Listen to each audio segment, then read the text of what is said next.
রোজ garden পুরান ঢাকার টিকেতলীয়স্থ K M Das লেনের একটি ঐতিহ্যবাহী ভবন।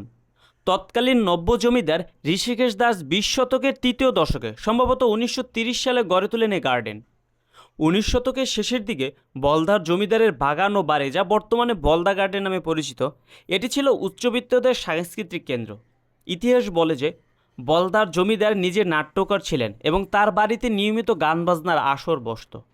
ঢাকার একজন ধনী ব্যবসায়ী হিসেবে ঋষিকেশ দাস একদিন বলদার এক জলসায় গেলে সেখানে নিম্নবর্ণের হয় তাকে অপমান করা হয়। এরই ফলশ্রুতিতে একই রকম বাগান ও বাড়ি নির্মাণ করে এর প্রতিশোধ নিতে তিনি দৃঢ় প্রতিজ্ঞ হন বলে কাহিনী প্রচলিত আছে। এভাবেই নির্মিত হয় রোজ গার্ডেন। সমগ্র ভারতে অদ্বিতীয় গোলাপ বাগান সমৃদ্ধ বাড়ি হওয়ার কারণে এর নাম হয় রোজ গার্ডেন। বেশিরভাগ উপাত্ত থেকে প্রাপ্ত তথ্য মতে 1930 সালের দিকে ঋষিকেশবাবু এ বাগান নির্মাণ শুরু করেন। এই বাগানের